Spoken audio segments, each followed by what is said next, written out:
तो स्टार्ट करते हैं आज का टॉपिक। आज हम करेंगे 2019 के जेईई मेंस के क्वेश्चंस और देखेंगे कि जो हमने पढ़ा था क्या उसमें से हम ये क्वेश्चंस कर पाएंगे या नहीं कर पाएंगे।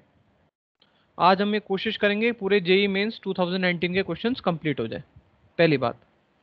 दूसरी बात, अगर बीच में कुछ दिक्कत आए तो आप मेरे से पूछ लेना। क्लास के नोट्स जो पढ़ाए थे वो आपको थोड़ा बहुत याद होना चाहिए, नहीं होगा तो मैं क्या करूंगा, साथ ही साथ आपको नोट्स भी दिखाता हुआ चलूंगा। तो चलिए स्टार्ट करते हैं फिर आज का टॉपिक। तो पहला क्वेश्चन देखो। पहला क्वेश्चन से आपको थोड़ा आइडिया लग जाएगा। लेड एसिड बैटरी की बात कर रहा है। पहला क्वेश्चन लेड एसिड बैटरी की बात कर रहा है। ठीक है। तो एक सेकेंड। तो अगर आप पहले क्वेश्चन को देखोगे तो क्या लिखा है, the anodic half cell of a lead acid battery is recharged, important word याद रखना, recharged by using electricity of 0.05 faraday. The amount of PbSO4 electrolyzed in gram during the process is, ये देखना है अपने को। अब देखो, आपको जब भी अमाउंट वाली बात आए तो अमाउंट वाली जब भी बात आए ना तो आपके दिमाग में सबसे पहला घुसना चाहिए करंट से रिलेटेड अमाउंट की बात आती है फैराडे लॉ में। और मोर स्पेसिफिकली अगर मैं बात करूं करंट और अमाउंट के बारे में बात आए तो फैराडे का फर्स्ट लॉ। फैराडे का फर्स्ट लॉ। तो ये दिमाग में आपको पता होना चाहिए, W equals to Z I T होता है, एक तो ये बात ध्यान रखना। और Z equals to E by F होता है, ये बात ध्यान रखना। और इसके अलावा आपको क्या बात ध्यान रखनी है कि जैसे कि अगर मैंने बोला 1 फैराडे का मतलब क्या होता है, 1 मोल इलेक्ट्रॉन्स का चार्ज। तो अगर मैं आपको बोलूं कि मेरे पास 2 मोल इलेक्ट्रॉन्स हैं तो इसका मतलब है कितना चार्ज एक्वायर करेंगे, 2 फैराडे का चार्ज एक्वायर करेंगे। ये बात ध्यान रखना। तो 1 फैराडे मतलब क्या होता है, 1 मोल इलेक्ट्रॉन्स का चार्ज, जो कि किसके बराबर होता है याद करो, 96500 कूलम के। तो इतनी बात आपको मैंने रिपीट करवा दी है, ये आपको याद होना चाहिए था वैसे। अब आते हैं क्वेश्चन पे वापस से। क्वेश्चन बात कर रहा है कि the anodic half cell of a lead acid battery is recharge. देखो ऐसा कोई सा भी क्वेश्चन है जिसमें क्या है, सेल काम कर रहा है और रिचार्जिंग डिस्चार्जिंग हो रही है और कितना अमाउंट डिपॉजिट हो रहा है, तो सबसे पहले आपको इसमें निकालना पड़ेगा कि कितने इलेक्ट्रॉन्स का ट्रांसफर हो रहा है लेफ्ट टू राइट। मतलब ड्यूरिंग डिस्चार्जिंग और रिचार्जिंग जो क्वेश्चन आपसे पूछ रहा है कि इस पूरी प्रक्रिया में कितने इलेक्ट्रॉन्स का ट्रांसफर हो रहा है। तो जैसा कि मैं आपके सामने दिखाता हूं, आपके सामने आपको रिएक्शन दिखेगी। ये है आपकी, आपके नोट्स में आपने देखा होगा लेड स्टोरेज सेल, जिसी को हम क्या कहते हैं, लेड एसिड सेल। दोनों एक ही बात है। इसमें दो रिएक्शन याद करें, एक तो थी मैकेनिज्म ड्यूरिंग डिस्चार्जिंग और एक थी मैकेनिज्म ड्यूरिंग रिचार्जिंग। क्वेश्चन यहाँ पे किसकी बात कर रहा है, रिचार्जिंग की। अब रिचार्जिंग में अगर आप इक्वेशन को देखोगे तो रिचार्जिंग में अगर आप देख रहे हो कि PbSO4 PbO2 में कन्वर्ट हो रहा है, पीबी में भी कन्वर्ट हो रहा है, रिडक्शन भी हो रहा है, साथ ही साथ ऑक्सीडेशन भी हो रहा है। हम यहाँ पे ऑक्सीडेशन वाली रिएक्शन को देखेंगे। तो मेरे को एक बात बताओ, यहाँ पीबी किस में कन्वर्ट हो रहा है, चाहे ऑक्सीडेशन को देख लो या रिडक्शन को देख लो, बात एक ही है। हमें निकालना है number of involving electron, N की वैल्यू। अब अगर आप इधर से देखो PbSO4 में पीबी के ऊपर ऑक्सीडेशन स्टेट कितना होगा, +2 होगा। पीबी में पीबी के ऊपर ऑक्सीडेशन स्टेट कितना होगा, 0। और PbO2 में अगर आप PbO2 में निकालोगे ऑक्सीडेशन स्टेट तो कितना आएगा पीबी के ऊपर,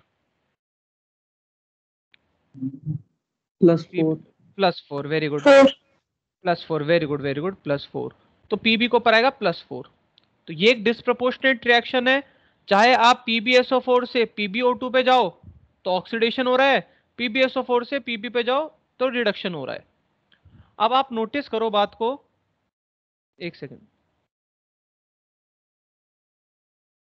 हाँ, अगर आप नोटिस करो बात को तो आप ये नोटिस करोगे कि दोनों ही केस में नंबर ऑफ इन्वॉल्विंग इलेक्ट्रॉन कितने हैं, 2 है। तो n की वैल्यू कितनी हो गई, 2। ये बात समझना। मतलब इस पूरी रिएक्शन में कितने इलेक्ट्रॉन्स का ट्रांसफर हो रहा है, 2 मोल्स का। 2 मोल्स ऑफ इलेक्ट्रॉन्स का ट्रांसफर हो रहा है अगर हम 1 मोल क्या लेंगे, PbSO4 लेंगे। ये बात समझने वाली है, ध्यान रखना। अगर मैं 1 मोल PbSO4 का डिस्प्रोपोर्शनेट करूंगा, ठीक है, मतलब सॉरी, जो भी इसको मैं तोड़ूंगा तो क्या होगा, मेरे पास 2 मोल्स इलेक्ट्रॉन आएंगे, ध्यान रखना। सीधी सी बात याद रखना, 2 मोल्स इलेक्ट्रॉन आएंगे। मतलब कि अगर मैं आपसे पूछूं कि अगर मैं 1 मोल PbSO4 की वजह से डिस्चार्जिंग करूं तो मेरे पास कितने फैराडे का चार्ज डेवलप होगा, बताओ। हाफ फेराडे का। हाफ का क्यों होगा, 1 वन मोल का है ना। वन का वन का 1 वन का का। क्यों होगा, अरे आधा आधा नहीं करना है। कितना कितना इलेक्ट्रॉन निकाल रहा है बताओ ये। Pb2+ से Pb4+ जाने में कितना इलेक्ट्रॉन निकल रहा है, दो। 2 निकल रहा है ना। तो 2 फैराडे का चार्ज डेवलप होगा ना। नहीं आ रहा समझ में। तो 2 मोल पे हो रहा है ना 2 फेराडे तो। 2 मोल पे कहाँ हो रहा है, ये मत समझो 2 मोल पे। 2 मोल में 2 PbSO4 हैं, कंफ्यूज हो गए आप। देखो, एक PbSO4 और एक PbSO4, 2 PbSO4 है। एक तो क्या किस में कन्वर्ट हो रहा है, Pb में, और एक किस में कन्वर्ट हो रहा है, PbO2 में। ठीक है। अब PbSO4 को आप नोटिस करो, यहां पे आपको क्या है, 2 इलेक्ट्रॉन देने पड़ेंगे तब जाके ये बनेगा। यहां नोटिस करो, ये 2 इलेक्ट्रॉन रिलीज करेगा। अगर चार्ज डेवलप हो रहा है, मैं क्या कह रहा हूं, चार्ज डेवलप हो रहा है, तो कौन सी रिएक्शन प्रेफर करोगे, पहली को या दूसरी को। डेवलप मतलब प्रोड्यूस हो रहा है, सेकंड वाली। सेकंड वाली को। तो 1 मोल PbSO4 ऑक्सीडाइज होके किस में कन्वर्ट हो रहा है, 2 इलेक्ट्रॉन्स निकाल रहा है ना एक तरह से। तो अब बताओ मेरे को, अगर मैं 1 मोल PbSO4 लूंगा तो कितना 2 फैराडे का चार्ज डेवलप होगा। अब आ गया होगा समझ में शायद, या अभी भी नहीं है। Yes sir. हाँ, तो 2 फैराडे का चार्ज डेवलप हो गया। अब क्वेश्चन को पढ़ो फटाफट। क्वेश्चन ये बोल रहा है कि कितना PbSO4 यूज होगा कि अपना 0.05 फैराडे का चार्ज डेवलप हो। तो पहले ही बहुत आसान है, x मोल PbSO4 बनेगा, हम x मान लेते हैं, अगर कितना चार्ज डेवलप हो, 0.05। अब x की वैल्यू निकालो, कितनी आएगी, 0.05 इंटू अपॉन 2। ये क्या आ गया आपका, मोल्स ऑफ PbSO4। बट आपको क्या निकालना है, अमाउंट निकालना है इन ग्राम। तो आपको पता होगा बच्चों, number of moles equals to mass in gram upon molar mass. तो मास कितना हो जाएगा, number of moles into molar mass. तो PbSO4 का मोलर मास कितना दे रखा है, 303, 303। तो 0.05 अपॉन 2 मल्टीप्लाई बाय 303। मैं 300 को अभी 303 को 300 मान लेता हूं, क्योंकि अपन MCQ कर रहे हैं। यहाँ क्वेश्चन में गिवन है, देखो 303। तो अब क्या होगा, ये 2 जीरो से 2 जीरो कैंसिल, तो फाइनली कितना होगा, 3 5 जा 15 अपॉन 2, तो अराउंड अराउंड 7.5 आ जाएगा, मतलब 7.6। इस क्वेश्चन में कुछ दिक्कत है तो बताओ, फिर आगे चले, नहीं तो। No sir. हाँ, इस बार घर पे कर लेना इसको ना, अगर नहीं हो ना तो घर पे कर लेना सारे क्वेश्चंस, सब प्रैक्टिस करते चला करो। तो ये आपका पहला क्वेश्चन हो गया कंप्लीट। आपको सिर्फ ऐसे क्वेश्चन जब भी आए, अब इससे एक चीज समझ लो, चाहे लेड स्टोरेज हो चाहे कोई सा भी हो, जब भी क्वेश्चन आए तो आपको सबसे पहले n की वैल्यू निकालनी है कि कितने इन्वॉल्विंग इलेक्ट्रॉन्स हैं, और उसके बाद फिर आपका क्वेश्चन ऑटोमेटिक हो जाएगा। अब question number 2, if the standard electrode potential of a cell is 2 volt at 300 Kelvin, the equilibrium constant for a reaction। अब देखो यहां क्वेश्चन को समझो। आपको मैंने 2 फॉर्मूले याद करवाए थे, नहीं याद है तो मैं बताता हूं। देखो, डेल्टा जी का 2 फॉर्मूला होता है, एक तो डेल्टा जी होता है -NFE, ई मतलब ई सेल, और एक डेल्टा जी का एक और फॉर्मूला होता है -RT ln k। ये 2 फॉर्मूले होते हैं, आपको याद करो। डेल्टा जी के 2 फॉर्मूले नोट्स में आपको बकायदा मिल जाने चाहिए अगर आप ढूंढोगे तो। ये देखो 2 फॉर्मूले, डेल्टा जी तो हो गया -NFE, और -ln k वाला नहीं लिखा यहाँ पे, ऐसे नोट्स में नहीं लिखा। हाँ, ये वाला लिखा है, डेल्टा जी इक्वल्स टू ये RT ln QC लिखा है। QC और KC में डिफरेंस आपको पता होगा, Kc होता है इक्विलिब्रियम में, Qc होता है अदर देन इक्विलिब्रियम में। यही होता है, अगर नहीं पता तो एक बार याद कर लेना।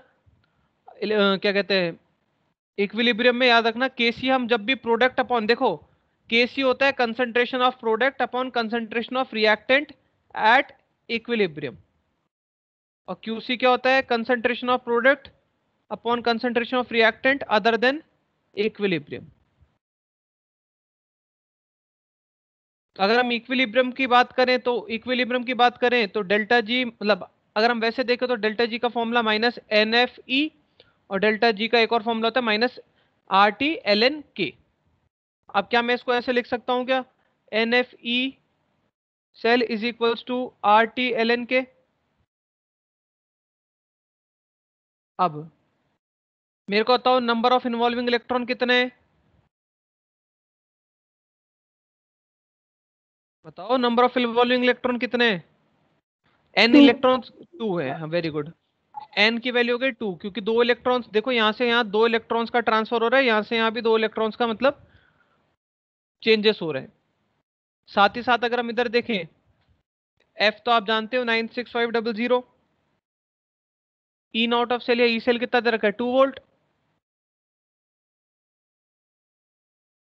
आर गैस कांस्टेंट यही पहले पुट कर रखा है इन्होंने, कितना दे रखा है 8 पुट करना है आपको 8। टेम्परेचर अगर आप नोटिस करो कितना दे रखा है 300 इंटू एल एन के। अब बस 0 से 0 काटो,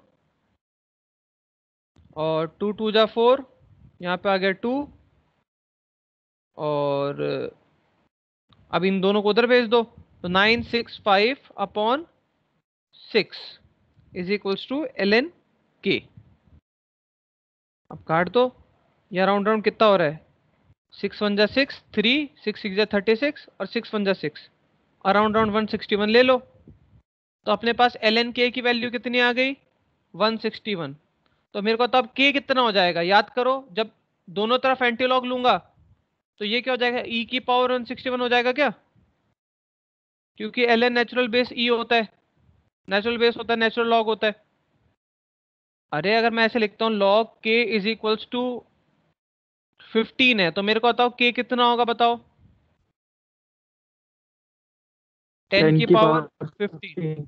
हाँ बस, तो अगर एल एन के इक्वल्स टू 161 है तो के हो गया 1 ई रेस्ट टू पावर 161।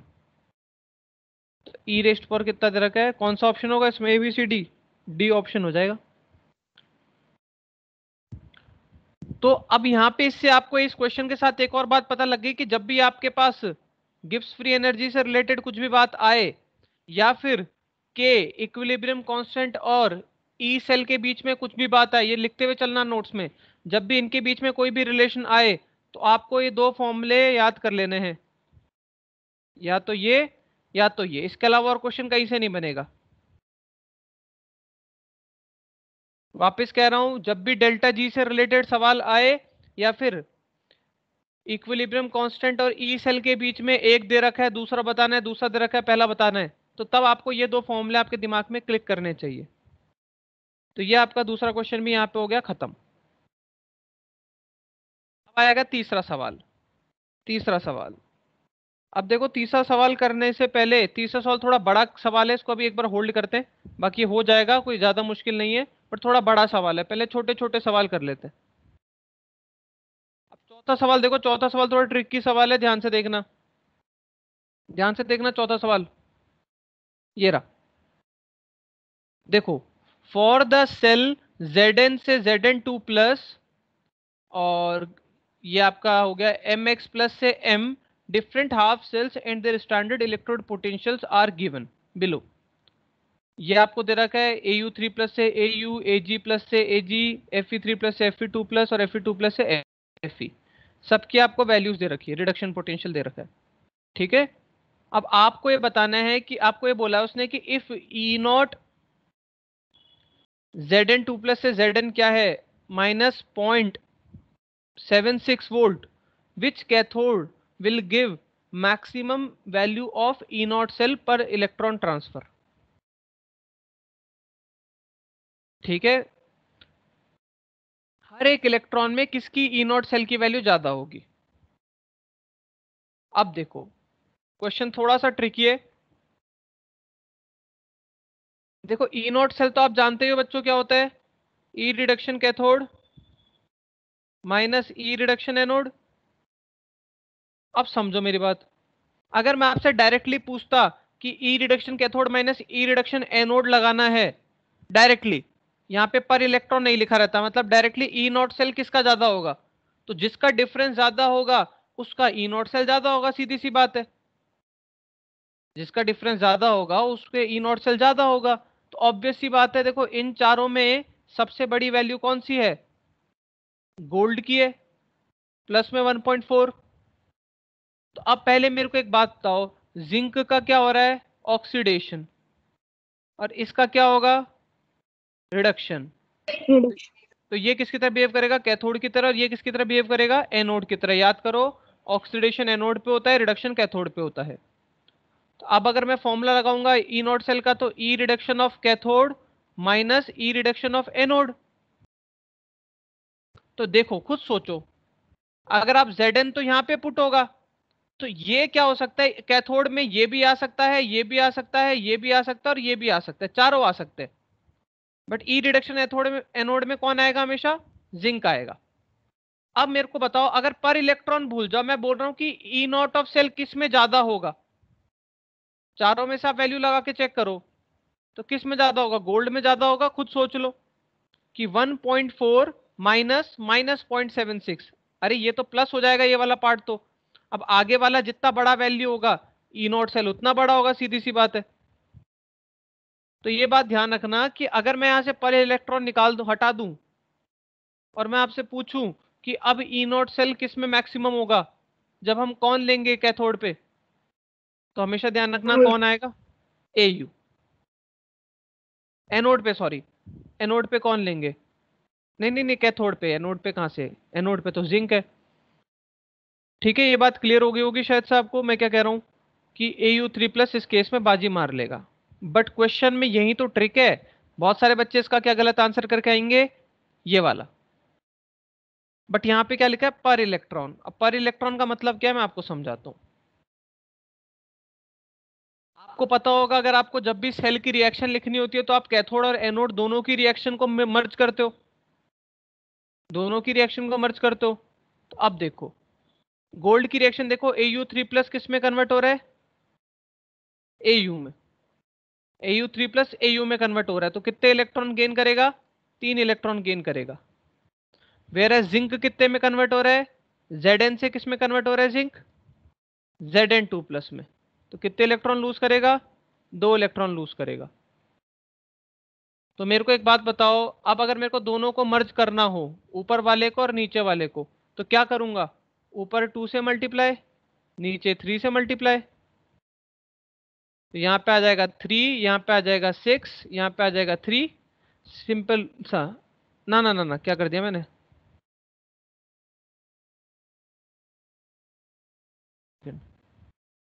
कुछ समझ नहीं आ रहा हो तो बोल देना मेरे को। यहाँ पे क्या होगा, 2, यहाँ पे हो जाएगा 6, यहाँ पे हो जाएगा 2, और यहाँ पे हो जाएगा 3, यहाँ पे हो जाएगा 3, और यहाँ पे हो जाएगा 6।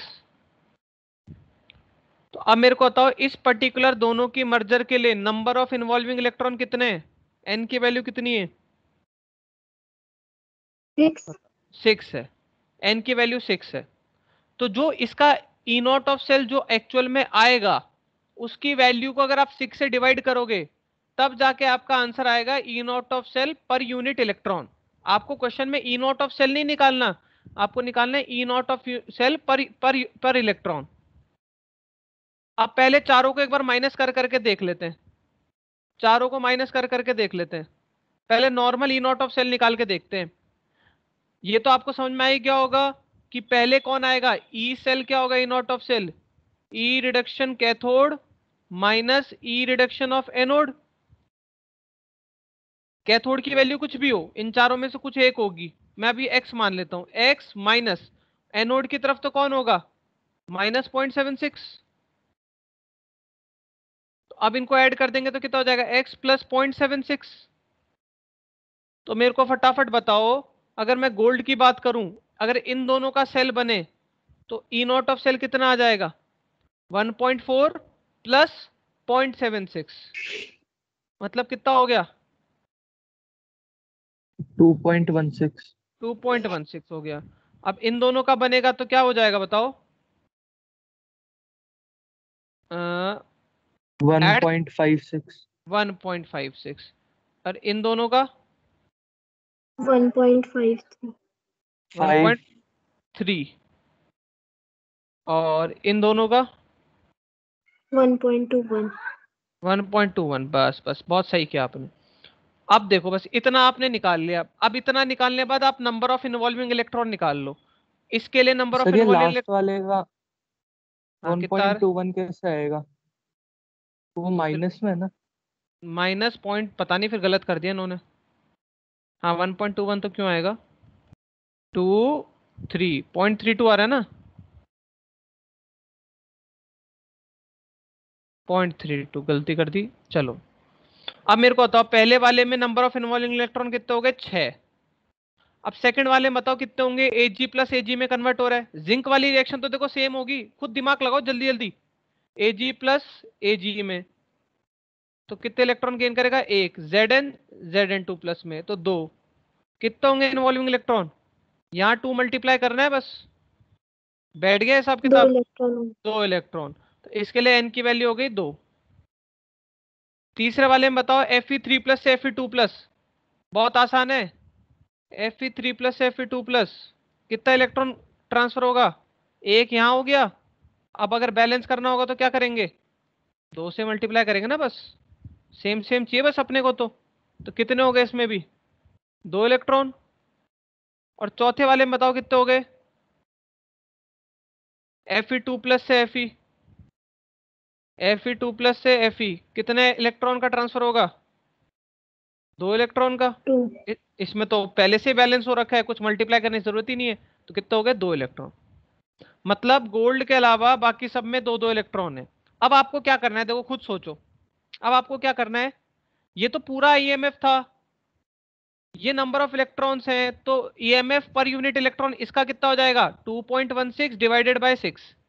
इसका कितना हो जाएगा? 1.56 डिवाइडेड बाय 2। इसका 1.53 डिवाइडेड बाय 2 और इसका कितना हो जाएगा? 0.32 डिवाइडेड बाय 2। अब मेरे को बताओ कौन सा सबसे बड़ा है? हाईएस्ट बताना है ये आपने। एजी वाला। 1.56 डिवाइडेड बाय 2 हाँ 1.56 एजी वाला हो गया ना। तो इसका सही आंसर होगा ऑप्शन नंबर ए। ध्यान रखना क्वेश्चन बहुत ही कॉम्प्लिकेटेड है ये।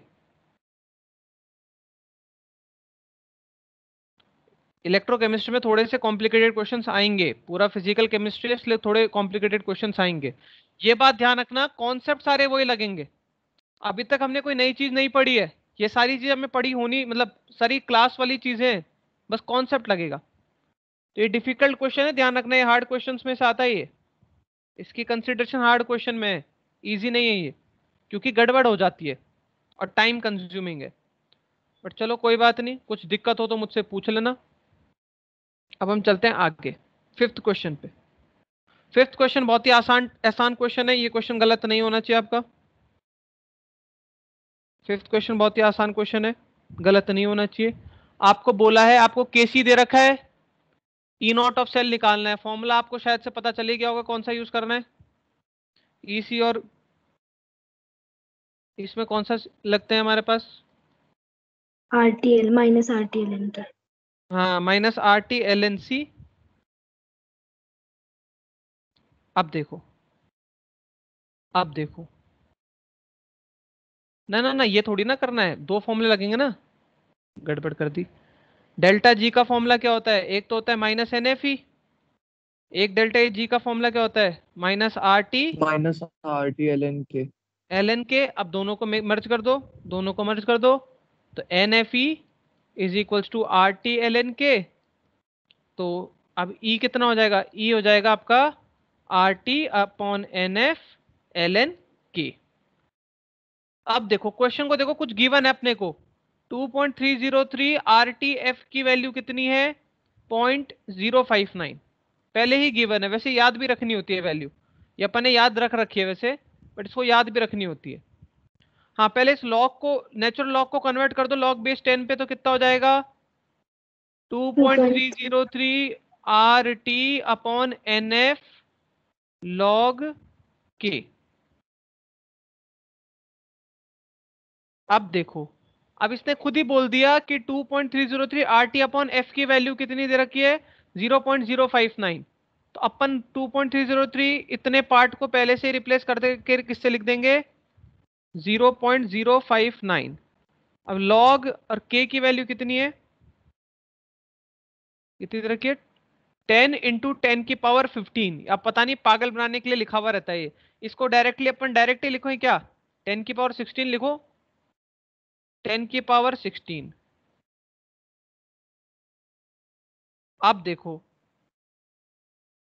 अब देखो, एक सेकंड एक मेरा सेकंड एक फोन सेकंड। में एंड भी तो आएगा ना वहाँ पे। हाँ, एन एन तो अपने अपॉन एन 2 भी तो आएगा। एन तो अपन ने लिखना ही भूल गए। क्यों, एन तो अपने लिखना ही भूल गए। एन कितना होगा इसमें, 2 होगा, यस सर। क्योंकि वैल्यू इसकी नहीं दे रखी है, गड़बड़ कर दी वापस से। कितनी गड़बड़ हो रही है आज, इतनी की वैल्यू दे रखी है, एन की नहीं दे रखी, तो अपॉन 2 आ गया। अब log 10⁻16 कितना होगा, 16 log 10, हाँ 16 में log जाएगा। 16 log 10 होगा, और 16 log 10 क्या होता है, 1 होता है।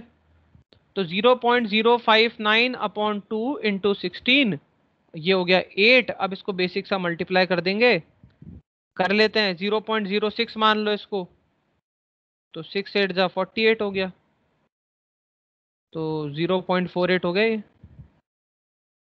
तो देखो कहाँ है 0.48, ऑप्शन नंबर। अब यहाँ पे देखना 0.48 अपना मिली वोल्ट में है, वोल्ट में है। अपन ने कुछ मिली वोल्ट थोड़ा ना किया, सब चीजें वोल्ट में वोल्ट है। वोल्ट में चल रही है, तो वोल्ट है बस। यहाँ पे वोल्ट लिखा था ना आगे।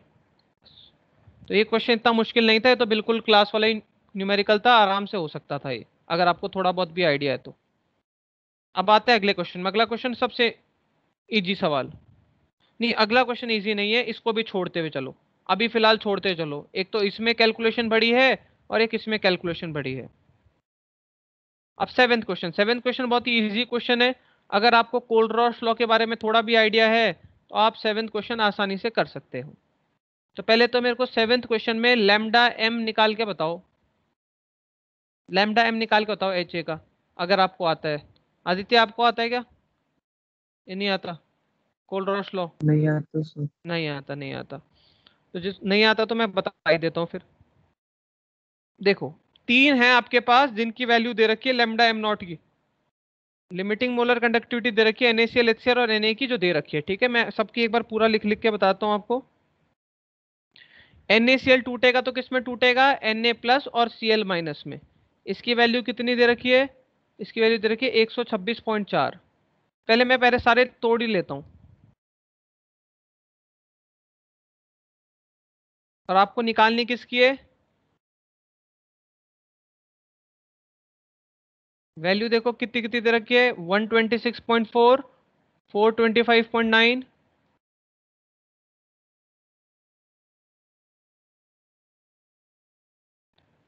और अच्छा 425.9 है, और 100.5। अब क्या करेंगे बताओ, किसको किससे मल्टीप्लाई करेंगे, खुद सोचो, किसको किससे प्लस माइनस करेंगे जिससे कि है ना ये फाइनल रिएक्शन आ जाए।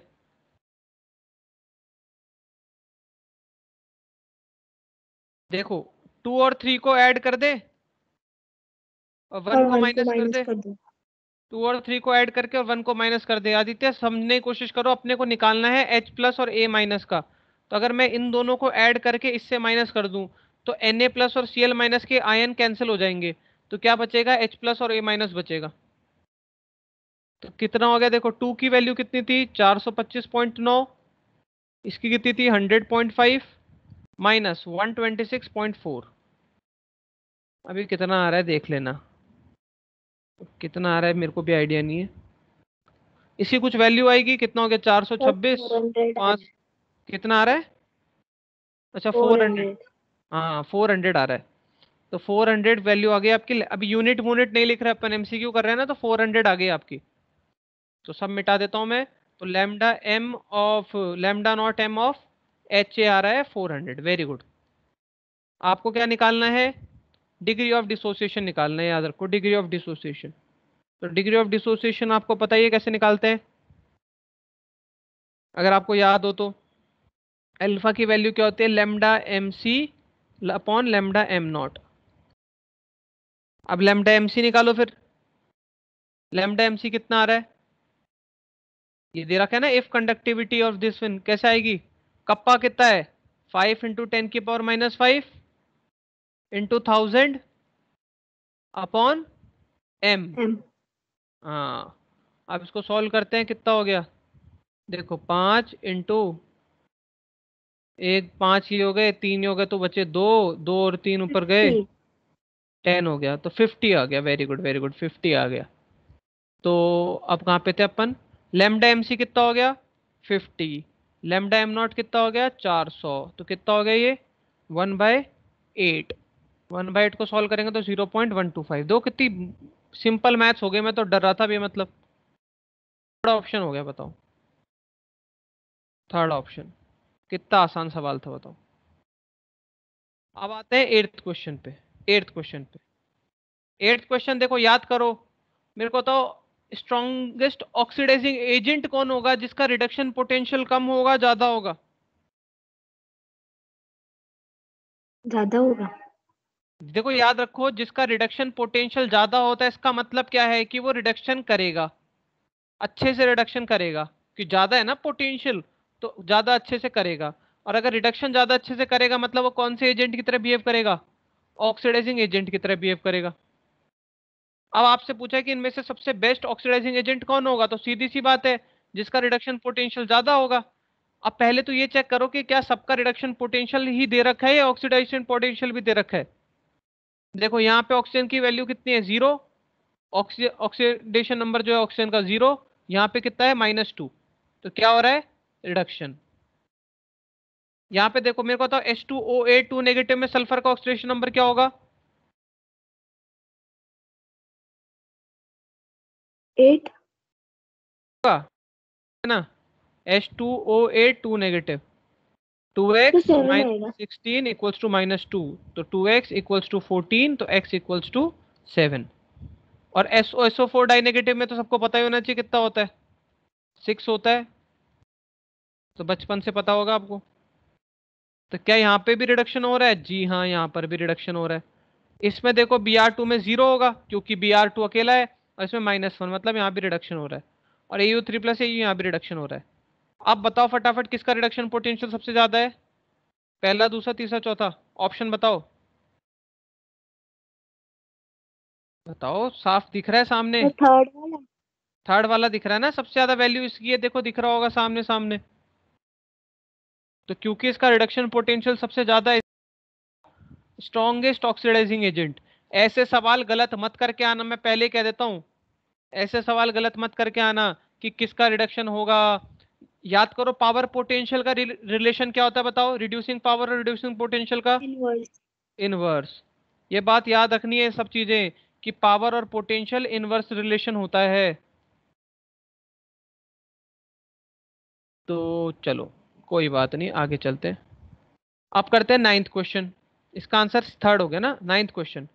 नाइन्थ क्वेश्चन देखो थोड़ा सा अटपटा सा सवाल है, थोड़ा सा अटपटा सवाल है, एक बार इसको भी थोड़ी देर होल्ड करते हैं, इसको आज की क्लास में करेंगे बट इसको थोड़ी देर होल्ड करो। अब तक हमने 3 क्वेश्चन छोड़े हैं, तीसरा छठा और 9वां। अटपटा मतलब मजेदार क्वेश्चन है। 10th क्वेश्चन करते हैं, पहले सिंपल सिंपल कर लेते हैं। 10th क्वेश्चन, डेल्टा जी की वैल्यू बताओ, फॉर्मूला कौन सा लगेगा ये तो बता दो कम से कम 10th वाले में। -RT NF log। ना ना ना, अरे क्या दे रखा है बताओ, आदित्य ई दे रखा है ना, तो ई में दूसरा वाला लगेगा ना, यस सर। -NFE। अगर यहाँ पे के दे रखा होता तो आप क्या पुट करते, -RT log के, बट यहाँ ln के, सॉरी, यहाँ पे आपको ई दे रखा है तो ई में कौन सा लगेगा, -NFE। अब n की वैल्यू कितनी है बता दो फटाफट, 2. 2। 2। f तो पता ही है आपको 96,596,500, और e कितना है 2, 2 2 जा 4 100, तो कितना हो गया, इसको अब ऐसे निकाल लो, एग्जैक्ट तो निकालना ही नहीं है, 2 2 जा 4 और इसको मान लो 10,000, 96,500 को फिलहाल मान लो 10,000। कितना हो गया, 40,000 हो गया, 40,000 जूल। तो अगर आपको बोला है किलो जूल में निकालना है तो किलो जूल में कितना होगा, डिवाइडेड बाय फर्स्ट ऑप्शन हो जाएगा। 1000। एक बात ध्यान रखना, फर्स्ट ऑप्शन और सेकंड ऑप्शन दिख रहा है आपको, ध्यान रखना कौन सा ऑप्शन होगा, फर्स्ट या सेकंड। फर्स्ट। First, First. बस माइनस एन एफ ही होगा। हाँ, ये गड़बड़ ना करना, क्योंकि ये माइनस में आएगा साइन। तो फर्स्ट ऑप्शन हो जाएगा, very good. 11th question, first law of thermodynamics में सिर्फ डील कर रहा है बिल्कुल, क्योंकि आ गया ना, मोल्स आ गया, डिपॉजिट विपॉजिट आ जाता है, तो फर्स्ट लॉ आ जाता है फैराडे का। अब एक एक मोल, एक फैराडे डिपॉजिट हो रहा है, या एक Faraday sorry current, electricity generate हो रही है, तो बताओ कितना निकल डिपॉजिट होगा, ये पता लगाना है आपको, कितने मोल्स। ऐसे क्वेश्चन के लिए हमेशा इक्वेशन बनानी जरूरी है। इक्वेशन बनाओ पहले। NiNO3 अगर टूटेगा, मेरे को बताओ NiNO3 टूटेगा तो कैसे टूटेगा, बताओ कौन कौन से आयन में टूटेगा। एक Ni2+ में टूटेगा Ni2 plus. और एक NO3-, बैलेंस कर लो 2, सीधी सी बात है। अब मेरे को बताओ यहाँ पे n मतलब नंबर ऑफ इन्वॉल्विंग इलेक्ट्रॉन कितना है,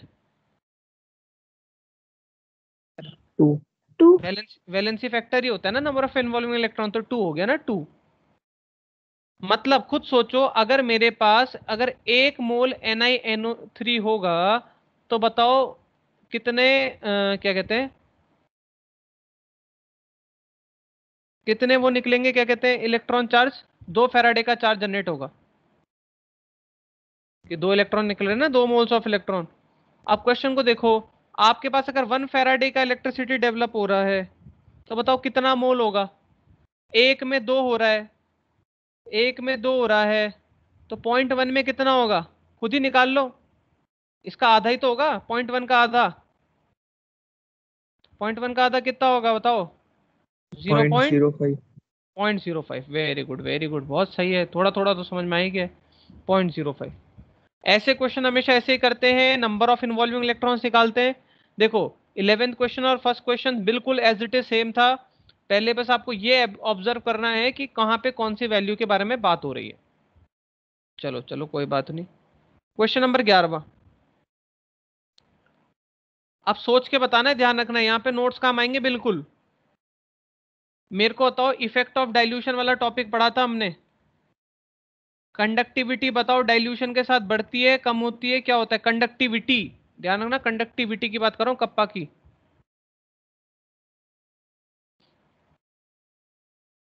याद है नहीं है, वेरी गुड। ये 2 चीजें याद करनी पड़ेगी, ऐसे तो काम चलेगा ही नहीं।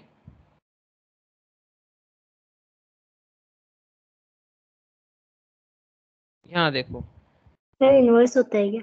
इनवर्स होता है, देखो ये देखो अब तो दिखेगा ही, क्योंकि याद करो ये पर यूनिट वॉल्यूम की बात करता है, बिल्कुल डायग्राम बना हुआ है। तो जैसे जैसे आप वॉल्यूम बढ़ाओगे, डाइल्यूशन बढ़ाओगे, तो कंडक्टिविटी क्या होगा, कम होगा। और मोलर कंडक्टिविटी याद करो क्या होता था, इसमें दोनों लॉ लगते थे, Direct. डायरेक्ट होता था। डोमिनेंस किसका होता था, डायरेक्ट होता था, याद करो अगर आपको याद आ रहा हो तो। अब सुनो मेरी बात, अब ध्यान से सुनना जो मैं बताने वाला हूं। कंडक्टिविटी कप्पा डायरेक्टली प्रोपोर्शनल होता है किसके, वॉल्यूम के। मतलब अगर कप्पा बढ़ेगा तो वॉल्यूम होगा कम। और मेरे को बताओ अगर वॉल्यूम कम होगा तो कंसंट्रेशन क्या होगा, बढ़ेगा या कम होगा, सोच के बताना। कंसंट्रेशन फॉर्मूला याद करो, number of moles divide by volume. Molarity बढ़ेगा. बढ़ेगा। मतलब कप्पा का और कंसंट्रेशन का रिलेशन कैसा हो गया, डायरेक्ट। वहीं हम मोलर कंडक्टिविटी को देखें, अगर मोलर कंडक्टिविटी बढ़ेगी तो वॉल्यूम मतलब बढ़ रहा होगा, डाइल्यूशन हो रहा होगा। और अगर वॉल्यूम बढ़ेगा तो कंसंट्रेशन क्या होगा, कम होगा. कम होगा। मतलब इन दोनों का रिलेशन कैसा है, इनवर्स। ठीक है। अब इधर देखो क्वेश्चन में स्टेटमेंट नंबर 1 को ऑब्जर्व करो। Conductivity always increases with decrease in concentration of electrolyte. क्या ये सही स्टेटमेंट है, गलत स्टेटमेंट है। कंडक्टिविटी बढ़ती है जब कंसंट्रेशन कम होती है, यहां देखो, कंडक्टिविटी बढ़ती है जब कंसंट्रेशन कम होती है। गलत है ये तो। गलत स्टेटमेंट है ना, कंडक्टिविटी बढ़ती है जब कंसंट्रेशन बढ़ती है बच्चों, तो पहला स्टेटमेंट है गलत। दूसरा स्टेटमेंट देखो, मोलर कंडक्टिविटी बढ़ती है जब कंसंट्रेशन डिक्रीज होती है। मोलर कंडक्टिविटी सही बढ़ती है। है जब कंसंट्रेशन डिक्रीज होती है, तो सही है ये स्टेटमेंट। तो पहला स्टेटमेंट रॉन्ग है और सेकंड स्टेटमेंट सही है। तो सेकंड ऑप्शन हो गया, statement 1 is wrong whereas statement 2 is right या करेक्ट। बताओ, बिल्कुल नोट से पढ़ना और कुछ नहीं करना है। अब आते हैं इस पे, ये आपको ये समझ आ रहा है कौन से टॉपिक का लग रहा है क्वेश्चन? सर वो डेबी हक्कल वाली का। हाँ, डेबी अकल वाले का है ये। अब डेबी अकल का अगर आपको फॉर्मूला याद हो तो क्या था, lambda M naught, sorry lambda M C is equals to lambda M naught minus A under root C, ये था। यहाँ पे इन्होंने ग्राफ बना रखा है किसका, लेमडा एम और इसके बीच में, अगर आपको याद हो तो ये ग्राफ ऐसा बिल्कुल क्लास में देखा था हमने, ऐसा बना था, कुछ ग्राफ ऐसा बनेगा। अब क्वेश्चन ये है कि ये NaCl और KCl में कौन सा ग्राफ सही होगा। पहले तो मेरे को एक बात बताओ, मेरे को एक बात बताओ, सी का तो छोड़ो, कंसंट्रेशन तो दोनों में हम कंपेयर नहीं कर सकते, कंसंट्रेशन मतलब वैल्यू बढ़ाओ या कम करो। ए की बात हम वैसे नहीं कर सकते, ए डिपेंड करता है नेचर पे, नेचर को हम आइडेंटिफाई नहीं कर सकते। बात है लेमडा नॉट एम पे या लेमडा एम नॉट पे। मेरे को बस इतनी सी बात बताओ सोच के कि कंडक्टिविटी किसकी ज्यादा होगी, KCl की ज्यादा होगी या NaCl की ज्यादा होगी। ये बहुत डिफिकल्ट क्वेश्चन है, यहाँ इसके लिए सारे फैक्टर्स को याद करना पड़ेगा आपको। इतना डिफिकल्ट भी नहीं है, बट याद करो NaCl और KCl में किसकी कंडक्टिविटी ज्यादा होगी, कौन आसानी से फ्लो करेगा NaCl और KCl में, किसके आयन्स आसानी से ट्रेवल करेंगे। देखो, KCl एक एक टूटेगा, है। KCl टूटेगा KCl, K प्लस और Cl माइनस, NaCl टूटेगा Na प्लस और Cl माइनस में। अब याद करो, याद करो कि Cl तो कॉमन आयन है, तो इसके बारे में तो ज्यादा बात करनी ही नहीं है। अब Na और K में ढूंढो, Na और K में साइज K का बड़ा है, और याद करो जिसका साइज छोटा होता है उसकी हाइड्रेशन टेंडेंसी ज्यादा होती है, तो उसकी मोबिलिटी कम होती है। कम होती है। तो K प्लस और Na प्लस में कौन ज्यादा मोबाइल होगा, Na प्लस या K प्लस? के प्लस। K plus. ध्यान रखना, K प्लस मोर मोबाइल होगा, इस वजह से क्या होगा, इस वजह से इसकी कंडक्टिविटी ज्यादा होगी। तो अब सीधी सी बात है, देखो आपको अगर डेबी हकल ओन से अगर इक्वेशन याद हो तो lambda M C is equal to lambda M naught minus A under root C. तो जिसका एम नॉट इंटरसेप्ट देखो आप, NaCl का इंटरसेप्ट यहाँ है, K प्लस का इंटरसेप्ट यहाँ है KCl का। तो इंटरसेप्ट किसका ज्यादा होना चाहिए, NaCl का होना चाहिए, KCl का ज्यादा होना चाहिए, ज्यादा कंडक्शन किसका है, के प्लस का। प्लस का। तो पहला वाला डायग्राम मेरे को सही लग रहा है और पहला वाला ही सही आंसर है, क्योंकि K प्लस ऊपर है और Na प्लस नीचे है। अगर याद नहीं आ रहा है तो यहाँ नोट्स में सारी चीज आपको मैं वापस से दिखा देता हूँ, जो जो आपको याद आ जाएगी। देखो,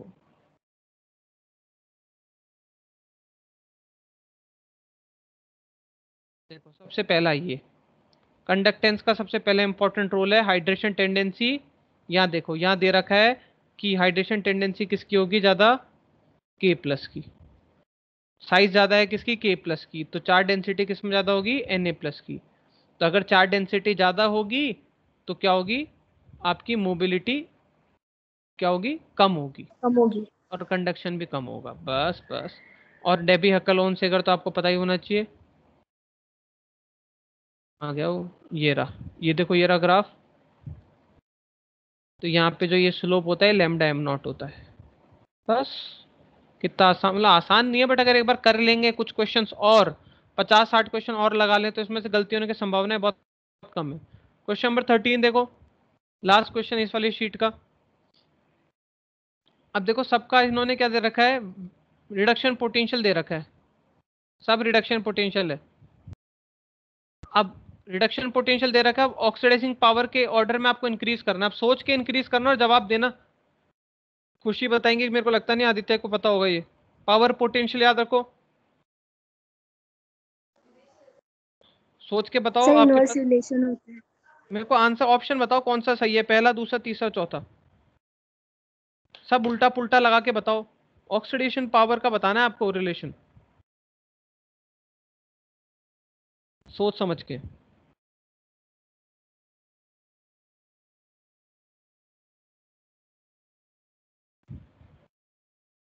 सर फोर्थ वाला। फोर्थ वाला। बस वही गड़बड़ कर दिया आपने। देखो, ये मेरे को तो लग सर रहा था। रिडक्शन पोटेंशियल, ये थोड़ी पावर एंड थोड़ी, ये तो ऑक्सीडाइजिंग पावर है, तो डायरेक्ट हो जाएगा क्या? आप सुनो मेरी बात। देखो, जिसका रिडक्शन पोटेंशियल ज्यादा, उसका रिड्यूसिंग पावर कम। रिड्यूसिंग पावर का मतलब ऑक्सीडाइजिंग पावर ज्यादा। मतलब जिसका रिडक्शन पोटेंशियल ज्यादा है, उसका रिड्यूसिंग पावर कम है। तो अब रिड्यूसिंग पावर कम होगी तो कौन सी पावर ज्यादा होगी? ऑक्सीडाइजिंग पावर ज्यादा होगी। तो जिसका रिडक्शन पोटेंशियल ज्यादा है उसकी ऑक्सीडाइजिंग पावर ज्यादा है। अब देखो, सबसे ज्यादा पावर किस में होगी फिर? CO3+ में होगी ना। Yes sir. फिर होगी PB में, फिर होगी CE में, और फिर होगी BI में। तो फिर CO में, फिर PB में, फिर CE में, फिर BI में। सेकंड ऑप्शन भाई, यही गड़बड़ होती है। आपने यही किया, बस साइन उल्टा कर दिया। तो ध्यान रखना है, अगर यहाँ पे रिड्यूसिंग पावर की बात आती तब आपका फोर्थ ऑप्शन बिल्कुल सही था। क्वेश्चन आया ऑक्सीडाइजिंग पावर का। ऑक्सीडाइजिंग पावर क्या होता है, याद रखना, पावर पोटेंशियल उल्टी चीज होती है। या तो ऐसा समझ लो, ऑक्सीडाइजिंग पावर निकालने तो ऑक्सीडाइजिंग पावर उसकी ज्यादा होगी जिसका ऑक्सीडेशन पोटेंशियल कम होगा। अब आप ये ढूंढते रहो किसका ऑक्सीडेशन पोटेंशियल कम है। अपन इन 11 क्वेश्चंस में अब तक क्या छोड़े, 13 क्वेश्चन में 3 क्वेश्चन छोड़े। तो एक बार 9th क्वेश्चन तो एक बार देख ही लेते हैं वापस से। थर्ड और 6th चाहे कल भी देख ले। तो 9th क्वेश्चन क्या कह रहा है, ध्यान से सुनो।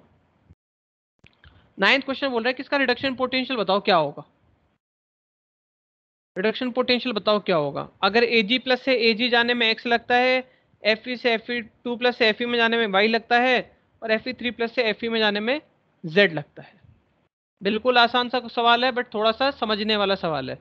पहले ये इक्वेशन को देखो, इस इक्वेशन को देखो।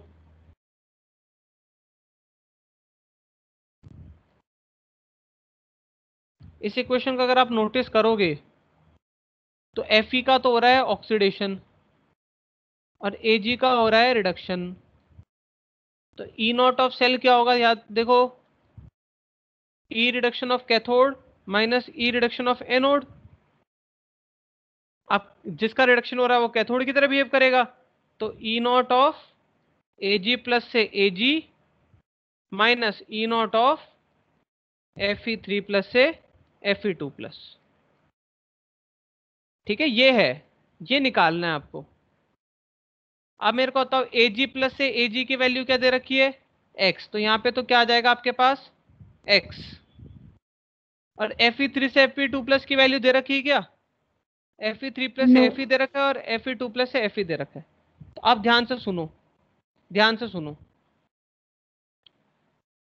इधर ही रहने देते हैं, पेज चेंज कर देता हूं। आपको दे रखा है Fe3 प्लस से Fe और Fe2 प्लस से Fe। Fe3 प्लस से Fe कितना दे रखा है, Z। और Fe2 प्लस से Fe कितना दे रखा है, Y। ये Z और ये Y। आपको निकालना क्या है, आपको क्या निकालना है, Fe3 प्लस से Fe2 प्लस। आपको निकालना है Fe3 प्लस से Fe2 प्लस। तो क्या करोगे मेरे को तो, Fe3 प्लस से Fe जाने के लिए कितना इलेक्ट्रॉन जाएगा, 3 जाएगा। ठीक है, Fe2 प्लस Fe के लिए कितना इलेक्ट्रॉन रिक्वायर्ड होगा, 2 होगा। अब अगर मेरे को इन दोनों को करना है तो मल्टीप्लाई क्या करूंगा, ऊपर वाली से 2। 2 और नीचे वाली से 3। ठीक है, एक सेकंड में कुछ गड़बड़ तो नहीं कर दी। XYZ सही तो दे रखा है ना। Fe2 प्लस से Fe Y और Fe3 प्लस से Fe Z। चलो देखते हैं।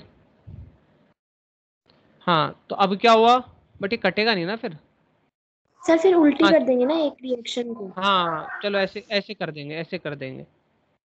एक रिएक्शन पे Fe फिर ज्यादा हो जाएंगे, Fe को काटना भी तो है। ऐसा मत करो, ये गड़बड़ हो गया पूरा क्वेश्चन। ऐसा मत करो, ऐसे में फिर गड़बड़ हो जाएगी। आप क्या कर दो, दोनों इक्वेशन को अभी फिलहाल क्या कर दो, ऐड कर दो। अभी तो ऐड होगी नहीं, डायरेक्ट तरीके से बताऊंगा फिर तुम्हें, तो डायरेक्ट तरीका देख लो। या तो देखो, डायरेक्ट तरीका क्या कहता है कि ये यहाँ पे 2 इलेक्ट्रॉन का ट्रांसफर है तो ये y हो गया, यहाँ 3 इलेक्ट्रॉन का ट्रांसफर है और यहाँ z हो गया। आपको 1 इलेक्ट्रॉन का ट्रांसफर चाहिए, तो आपको क्या करना पड़ेगा, आपका जो फाइनल होगा 3z और ये हो गया 2y। अब ये क्या क्या ध्यान से समझना, 1 इलेक्ट्रॉन का ट्रांसफर होगा y, 2 इलेक्ट्रॉन का ट्रांसफर होगा 2y। इसमें क्या होगा, 3 है ना, तो 3 जंप करेगा तो कितना हो गया 3z। ये समझ में, अब इसको पूरा गया तो पूरा सॉल्व करके बताऊं मैं आपको।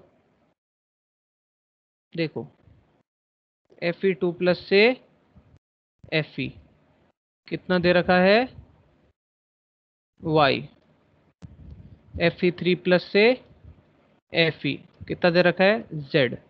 यहाँ है 2 इलेक्ट्रॉन का, यहाँ है 3 इलेक्ट्रॉन का। आंसर क्या आएगा यार इसका, एक सेकंड देखने दो मेरे को। आंसर हाँ थर्ड सा दिख रहा है इसका। अब समझो, बात को समझने का प्रयास करो। इसके बाद क्या क्या बताऊं मैं, समीकरण सेट नहीं हो रहा मेरा, ऐसे करूंगा तो काटा पीटी नहीं होगी। हम तो डायरेक्ट याद करते थे इसको।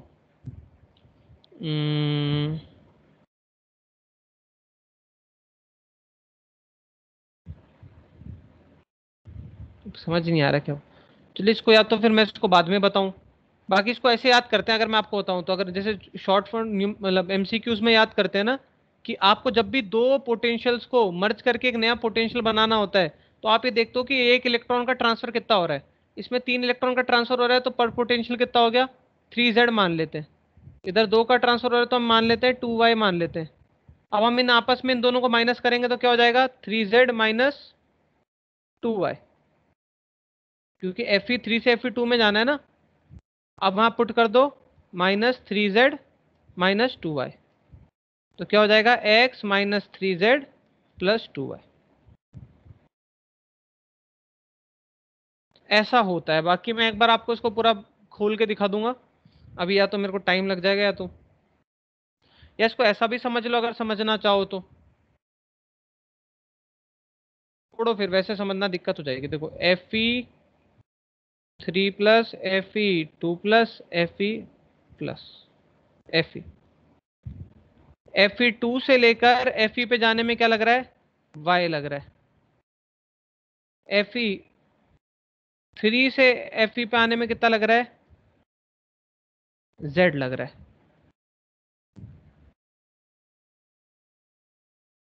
अब अगर ऐसा समझ पा रहे हो, ऐसा समझ पा रहे हो तो अच्छी बात है, नहीं तो फिर अब देखो, आपको कहां से कहां जाना है, Fe3 से Fe2 पे जाना है। अब थोड़ा सा दिमाग लगाओ, Fe3 से Fe पे जाने में कितना लग रहा है z लग रहा है, और Fe2 से इस पे लाने पे क्या लग रहा है y लग रहा है। अब इलेक्ट्रॉन ट्रांसफर देखो ना, इलेक्ट्रॉन ट्रांसफर क्या हो गया यार ये, इलेक्ट्रॉन ट्रांसफर देखो, यहां से यहां जाने में अगर z लग रहा है तो एक तरह से क्या हो रहा है, इतना से इतना जाने में क्या लगेगा, ये हो गया 3z, और ये कितना हो गया 2 जंप है तो -2y हो गया। ये आ रहा है क्या समझ में, नहीं आ रहा है, या तो मेरे को लग रहा है नहीं आ रहा होगा। ये डायरेक्ट तरीका होता है ये नहीं करने का। सर। नहीं यार, नहीं आ रहा ना, तो चलो कंफ्यूज कर। इसको मैं पूरा सॉल्व करके बताऊंगा। अभी छोटे छोटे तरीके से समझ लो, अगर नहीं आया तो मैं कल पूरा फिर इसको सॉल्व करके बताऊंगा आप। इसके अलावा बाकी तो आ गया ना वो 2 क्वेश्चन को छोड़ के। यस सर, यस बाकी सर। तो आ गया। हाँ बाकी में कोई दिक्कत है तो पूछ लो। बाकी इसके बाद 2 क्वेश्चन और बचे अपने, वो 2 क्वेश्चन मैं करवा तो दूं, बट वो एक क्वेश्चन कम से कम 10-15 मिनट लेगा, चाहे वो आपका कौन सा हो। एक तो 6th छोड़ा था और एक एक 3 छोड़ा थर्ड था। छोड़ा। हाँ थर्ड थर्ड बहुत बड़ा है, मतलब सिंपल है। थर्ड आप खुद भी कर सकते हो अगर करना चाहो तो। थर्ड में कोई फॉर्मूला नहीं लगेगा, वही लगेगा E cell is equals to E not of cell minus 0.0591 upon n log product upon reactant. चलो करना कर लेते हैं, मैं बोल रहा हूँ थोड़ा बड़ा तो है बट कर लेते हैं, अब टाइम बचा ही है, थोड़ा सा कर ही लेते हैं, फिर कल एक ही क्वेश्चन बचेगा। सर हम करके आ जाएंगे कल। नहीं आएगा हाँ तो या आप कल बता हाँ देना। हाँ हाँ, या तो आप कर लेना, नहीं आया तो फिर हम कल डिस्कस कर लेंगे।